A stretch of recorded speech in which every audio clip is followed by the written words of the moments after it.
Hello, Lenawee County. My name is Brian Vish, and here's what's happening this week in Lenawee.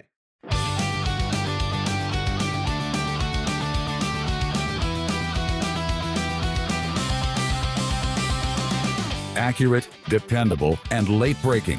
This is local and state news on WLEN, Lenawee's local news station. In our top story this week, Dale Warner was sentenced Thursday after being convicted earlier this year of second-degree murder and tampering with evidence in the death of his wife, Dee Warner. Following the sentencing, Dee Warner's brother Greg Hardy said the ruling brings long-awaited relief after years of uncertainty surrounding the case. Hardy spoke with reporters outside the courtroom after Warner was sentenced in Lenawee County Circuit Court. During the press conference, Hardy reflected on what healing looks like now that the case has reached its sentencing. It's a big relief because, what is most troubling to people is the unknown, right? And so till today, it still was an unknown. And we knew that, this mercenary law firm, Mary Chartier, who was doing everything to twist and spin the facts, you can say, well, it's doing her job, okay? But listen, after all the evidence, you're still spinning, okay? I mean, that really is a little bit hard for me to absorb. So it was still an unknown. And to answer your question, it's very relieving to know we have a absolute known. Hardy also criticized Warner's defense throughout the trial and described the sentencing as the culmination of nearly 5 years of seeking justice for his sister. And earlier this week, voters across Lenawee, Monroe, and Jackson counties weighed in on Tuesday for several school and library proposals during the May special election. In Lenawee County, the Clinton Township Library millage proposal passed with 57% support. Adrian Public Schools' $27.5 million bond proposal failed, receiving 2,011 yes votes and 2,322 no votes. In Jackson County, Columbia School District voters narrowly approved the $14.8 million bond proposal by a margin of 74 votes. Meanwhile, in Monroe County, voters approved the Monroe County ISD Regional Enhancement Millage renewal with 55% support. Adrian City Administrator is stepping down after just 8 months, and the departure is drawing concern from both residents and city leaders. During Monday's meeting, Administrator Chad Baugh confirmed his final day in the office was May 8th, with leave time extending beyond that. Public comment praised his performance, while some speakers pointed broadly to tension within city leadership as a factor in his exit. Commissioners acknowledged that the challenge ahead, noting the city has now seen multiple administrators in a short span. Commissioner Matthew Schwartz spoke with WLEN News about the issue. I'm concerned about the enhancement grant, and I'm concerned about losing money in projects that we're currently working on, getting behind, and not just the enhancement grant, our strategic plan, our parks plan, and what capable person that has all those assets would be willing to come to a job where they know that in the last years, they've had 2 administrators in 2 years. Del Cochran, a great mentor of mine when I worked for Adrian Public Schools and worked with Del Cochran, always said, people work for money, but they live for recognition and happiness. And that's my concern. Chad left. What could we have done better as a commission to make him happier and want to stay? That was Commissioner Matthew Schwartz. Commissioners say the focus now shifts to finding stable leadership moving forward. On a similar note, Adrian City officials are moving toward appointing an internal interim administrator following the resignation of Chad Baugh. During that same Monday night meeting, commissioners discussed leaning on existing staff to maintain continuity, citing the need to keep major projects and budget operations on track. Utilities Director Will Sadler was identified as leading candidate, with officials noting his familiarity with ongoing infrastructure work and city finances. Some commissioners raised concerns about fairness if an interim appointee also seeks the permanent role, while others emphasize speed and stability. Baugh tells WLEN the focus now should remain on the city's future. Adrian is beautiful, just as I offered when I came here. It was an exceptional opportunity for me. I got to meet great people. The opportunity to be here for 8 months was a blessing. I look forward to what is done after I leave, and I can't thank everyone enough, including the stakeholders that have such a passion for this community. So thank you. Commissioners are expected to finalize the interim appointment as the transition continues. The Village of Blissfield says residents can now monitor household water usage in real time through a new online customer portal. Officials say the OnConnect e-portal allows users to track daily and monthly consumption, view charts, and set leak alerts to help avoid unexpected utility costs. Residents must contact the village office to receive a separate registration account number, which is required for sign up as an added privacy measure. According to the portal's Quick Start Guide, users can also compare monthly usage trends, download data, and link multiple accounts through the dashboard system. The Madison School District will host its second annual district-wide student art exhibition on Wednesday, May 13th. The free event will feature artwork from kindergarten through 12th grade students, including paintings, drawings, ceramics, sculptures, and multimedia projects. Organizers say this year at least one piece from every elementary classroom will be on display. The exhibition runs from 5 to 7 p.m. in the lobbies of the Madison Performing Arts Center and Madison High School on Treat Highway in Adrian. Light refreshments will be served, and the public is invited to attend and support student artists. Lenawee Christian School and the Lenawee County Department of Veterans Affairs are inviting the community to attend the annual Salute to Service event on Memorial Day. The event is scheduled for Monday, May 25th at Lenawee Christian School. A recognition program honoring local veterans will begin at 2:15 p.m., followed by a varsity baseball game between Lenawee Christian and Addison at 3 p.m. Organizers say the event is designed to recognize the sacrifice and service of military veterans while bringing the community together in observance of Memorial Day. Veterans and their families are encouraged to attend. The Community Action Agency is offering a free first-time home buyer workshop later this month in Jackson. The class is set for Saturday, May 16th from 7 a.m. to 2 p.m. at the agency's Greenwood Avenue location. Organizers say the workshop is designed to walk participants through the home buying process, including budgeting, credit requirements, closing costs, and working with realtors and lenders. Lunch will be provided. Registration must be completed at least 48 hours in advance.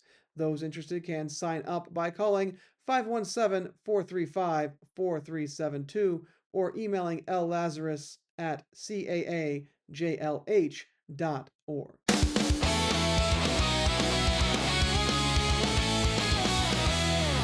Adrian Steel is preparing for a major expansion after receiving approval on a state-supported job creation package tied to a new 112,000 square foot addition at the company's Adrian facility. Company President Mark Jackson says the project marks the largest expansion in the company's Michigan history and comes after Adrian Steel doubled in size over the past 5 years. We're very excited that the funds for the job creation package were approved for the 112,000 square foot expansion that we're putting on. And it's very exciting. It's our largest expansion in the company's history here in Michigan, in Adrian, Michigan. So to see that come through just gives you an overwhelming sense of excitement that we're going to be able to add on and continue the growth that we've experienced over the last 72 plus years. The expansion will add new manufacturing space north of the current building, along with additional parking and upgraded production infrastructure. So we've doubled in size over the last 5 years. We've been growing obviously for a long time, but doubled our size in the last 5 years. Teams are pretty much out of room, kind of busting at the seams because of that growth. Jackson says the added space will allow teams to improve workflow efficiency and support continued growth opportunities. If you look out north of our building, we will continue out almost to the street. So the grass area that's out there, there's a building that'll come down that's no longer being used, and that will all be manufacturing space. And then we'll have parking around it. We realized through the expansion that obviously parking was going to be an issue, so we've added some parking lot onto that as well. We've been growing again for several years, right? And we've always been challenged to be the most efficient as possible. So our teams have been very creative with restructuring processes and adding equipment to kind of fit within a footprint. We've expanded in the past at smaller chunks, of course, but this one will allow us to flow product and processes the way we really need to be the most efficient. The project is expected to create around 40 new jobs, including positions for welders, laser technicians, machine operators, programmers, engineers, and paint line technicians tied to the new equipment coming into the facility. Jackson also emphasized Adrian Steel's focus on promoting from within, noting he personally started on the shop floor before moving into leadership. We're very big on promotion from within. So there's a ton of opportunity. I started on the shop floor. So there's several people here that have come up through the shop floor and got a lot of job experience. It's a great opportunity to learn the business. So as you develop up within the organization, you learn a lot about it, and you can just develop as far as you want to go. He says the company's long-term goal is not only continued growth, but also remaining a strong community partner and employer here in Adrian. When we go into an area, it's been core from day one since I got here that we want to be the premier employer, and being the premier employer isn't just what you do, how you operate, it's how you engage with the community, what you do for the community, the wages and benefits that we offer our team. So it's very important. I'm Brian Vish for WLEN, Lenawee's local news station.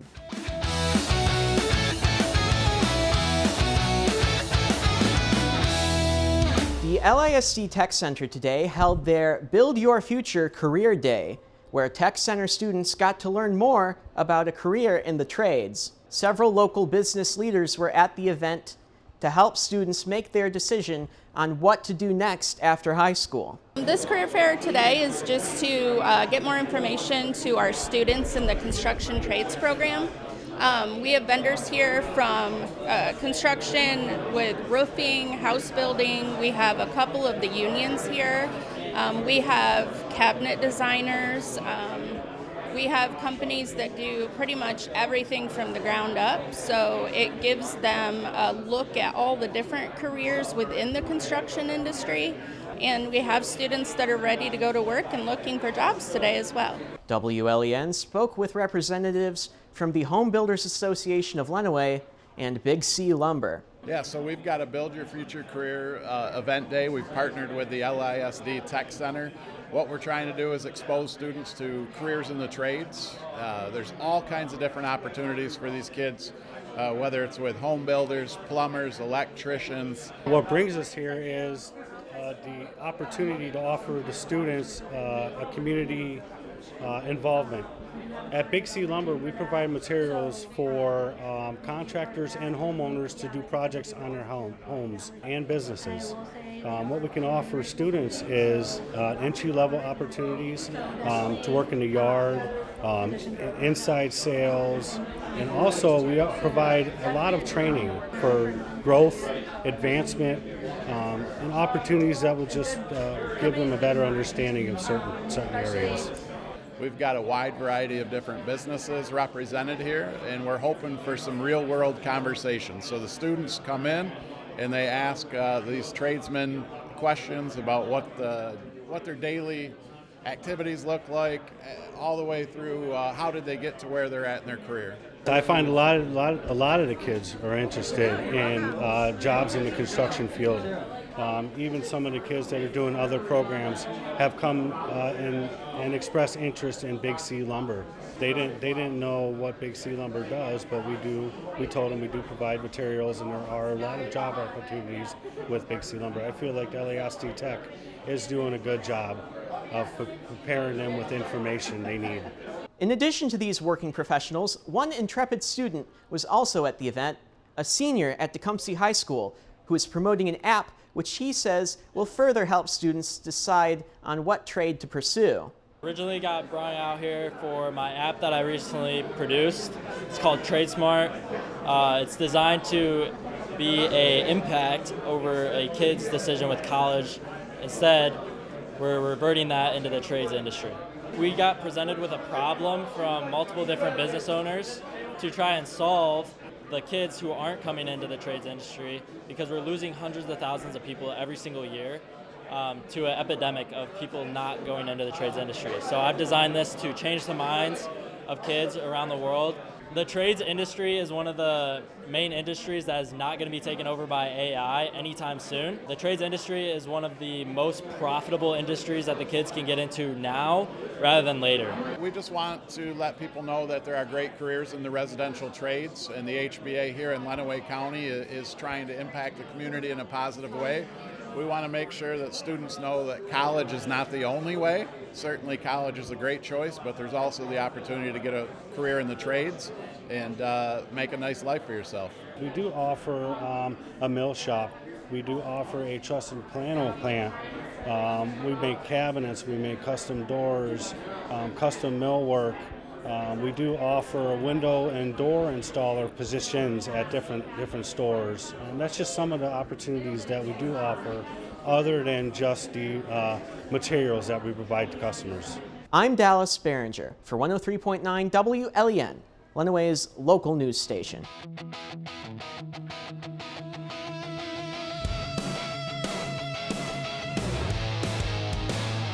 Out in the quiet stretch of Lenawee County, down a series of dirt roads outside Britton, there's a place you don't just pass by, you go looking for. And when you find it, you understand why people keep coming back.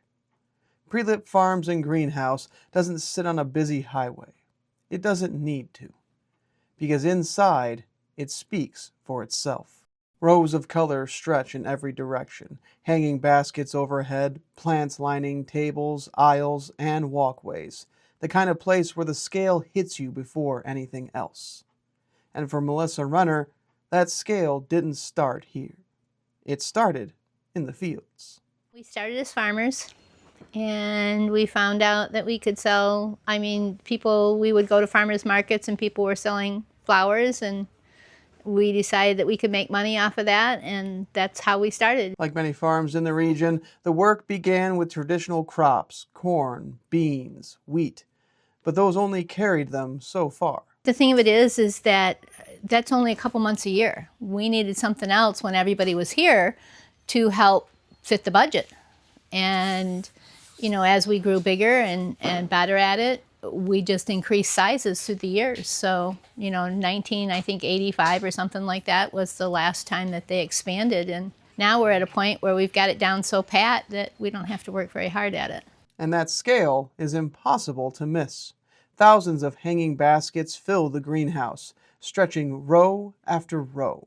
I build great muscles. I am bulked up by the end of basket season because I pull down 1,000 baskets a day. So you figure each row has 200 baskets in it, and there's 4 rows in each bay. And you can do the math from there. Actually, there's 8 rows in each bay, depending on how there's thousands of them. There are tons of them. But the operation isn't built around just one product. Walk through and the variety becomes clear. Perennials, hostas, succulents, plants for sun, plants for shade. We don't do just hanging baskets. We do hundreds of varieties of perennials. We have a great line of peonies. We've been selling peonies for the last month. Again, we're cheaper than everybody else. But the cool thing about it is there's not just one kind.